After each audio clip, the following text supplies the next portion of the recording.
They say crime doesn't pay, but someone's getting rich off it. Someone always is. The money might be illegal, but the business is very real.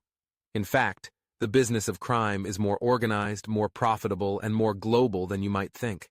Every year, billions of dollars are generated from illegal trade, with criminals profiting while society suffers. It's a machine that feeds itself, exploiting every vulnerability in the global system. This is the business of crime, and it's bigger than you can imagine.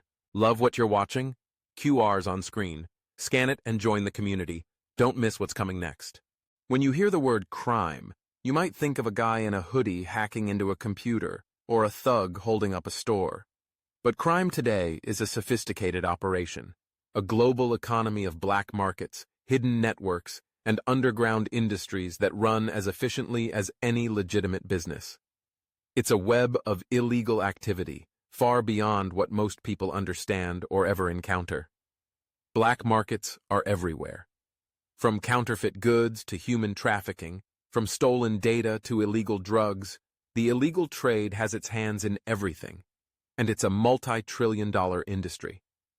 We're talking about criminal syndicates, networks, and organizations that are as organized as Fortune 500 companies, if not more. And these black markets are not just hidden, they are growing faster than the public realizes, spreading deeper into society and corrupting more industries.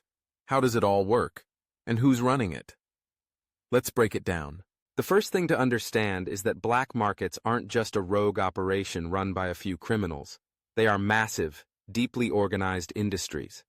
These criminal organizations have supply chains, distribution networks, marketing strategies, and even customer service. They're more than just illicit operations. They're corporations, but with no oversight, no rules, and no ethics. They thrive in environments where legality and regulation are absent, operating with a ruthless efficiency that eclipses many lawful companies. Take, for example, the drug trade. According to the UN, the global drug trade is worth around $320 billion every year. That's just one illegal market. The people behind it aren't some rogue, impulsive criminals. They're strategically planning, organizing, and executing operations that involve money laundering, global shipping, and even technology to track and manage transactions. The scale of the operation is staggering, involving suppliers, manufacturers, distributors, and dealers across the world's continents. Drugs are transported across continents, using cargo ships, trucks, planes, and even submarines, and sold in different regions based on supply and demand. Drug cartels operate just like any other business. They have a pipeline of raw materials, coca leaves, poppy plants, synthetic chemicals, a workforce, from field workers to chemists, and a distribution system, from local dealers to international traffickers. The operation is organized, efficient, and constantly evolving to avoid law enforcement, even adapting to new tech and strategies to stay ahead.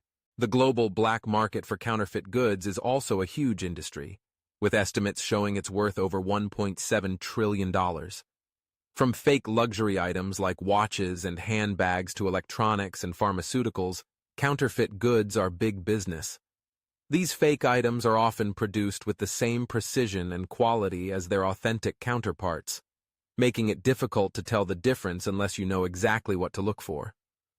There's a huge demand for knockoffs, and criminals exploit that demand by flooding the market with fake products that often make their way into mainstream retail outlets. One key element of the black market is that it thrives on the concept of scarcity. When something is illegal or hard to get, people want it more. It's basic human psychology. Scarcity drives demand, and criminals are well aware of this principle. Whether it's drugs, weapons, or even rare wildlife, the more limited the product, the higher the price.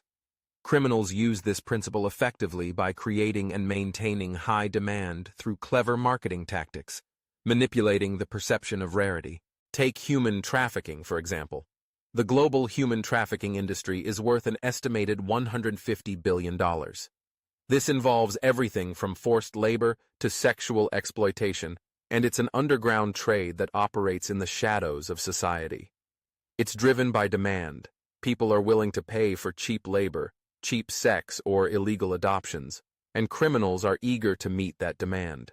In some cases, it's even facilitated by legitimate businesses that turn a blind eye to the origins of their labor force and governments that ignore the warning signs.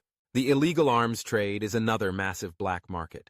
According to reports, the illegal weapons trade generates about $1 billion a year. It's a business where demand and supply are tightly linked to global conflicts, political instability, and organized crime. Weapons flow across borders, and it's almost impossible to track the weapons used in crimes because they're often sold through underground channels. The international nature of arms trafficking means that criminals can often bypass local laws and international controls, making it a very profitable enterprise. But it's not just physical goods that make up the black market. There's also a massive trade in stolen data, particularly in the digital world. Cybercrime has exploded in recent years. Hacking, data breaches, and identity theft are all growing industries. Hackers don't just steal credit card information. They steal personal data, business secrets, and even intellectual property. According to some estimates, cybercrime will cost the world $10.5 trillion by 2025. These numbers highlight the immense profitability of cybercrime, which has now evolved into one of the largest illegal industries. One of the most dangerous aspects of the business of crime today is how it operates online. The internet has made it possible to run global black market operations with a level of anonymity that was once unimaginable. In the past, criminals had to meet face-to-face to make a deal. Today, they just need an internet connection. Whether it's through the dark web, encrypted messaging services, or anonymous cryptocurrencies like Bitcoin, the criminal underground has been transformed by technology. This online shift has also made it harder for law enforcement to trace illicit activities. Cryptocurrencies have revolutionized the way criminals conduct their business. Digital currencies allow for quick, anonymous transactions that are difficult for law enforcement to trace. They are now the preferred method for laundering money, paying for illegal goods and services, and even hiding profits from illegal businesses. Bitcoin and other cryptocurrencies have made it easier for criminals to operate across borders without ever needing to deal with traditional financial institutions. This level of privacy provides criminals with an ideal platform for their operations. One of the most successful criminal businesses today is the sale of illegal data. Data breaches have become a goldmine for cybercriminals. Hackers break into major corporations, steal sensitive information, and sell it to the highest bidder. Whether it's credit card numbers, medical records, or personal login credentials, stolen data is incredibly valuable on the black market.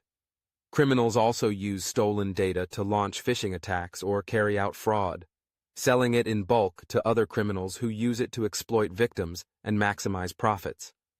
The business of crime isn't confined to organized crime families or syndicates. It's infiltrated every level of society. Small-time criminals are now operating as freelancers or contractors, providing services to bigger organizations. We've seen a rise in crime as a service, where someone can rent malware, hire hackers, or even purchase fake identities. This model allows criminals to outsource specific tasks to others, increasing efficiency and making the entire process more scalable. Criminals can now operate with the same flexibility and scalability as legitimate tech startups. Let's not forget the financial side of things. Money laundering is the lifeblood of the black market. The illicit money generated by the global black market needs to be cleaned, and that's where money laundering comes in. Criminals use a variety of techniques to make dirty money look clean, from shell companies to offshore accounts to buying and selling assets. The financial sector, often by accident or design, enables money laundering by offering services that make it easier for criminals to move money around the world. The sheer scale and complexity of these operations are mind-boggling. Yet for all the efforts of law enforcement to dismantle black markets, criminals continue to adapt and evolve, using new technologies and business strategies to stay one step ahead. These organizations understand the value of innovation, often staying at the cutting edge of technological advances to strengthen their operations. Criminal organizations often have connections in high places that help them operate with impunity. The solution won't come from technology alone. It will require systemic change, international cooperation, transparency in financial transactions, stricter laws, and global policy reforms. But even as we push forward, we can't forget that crime, like any business, is adaptable. As we evolve our defenses, criminals will evolve their tactics. This is the reality of the business of crime. It's a never-ending cycle. But one thing's for sure, as long as people keep buying, criminals will keep selling. Join the community, scan the QR, share the intel, and whatever you do, stay sharp.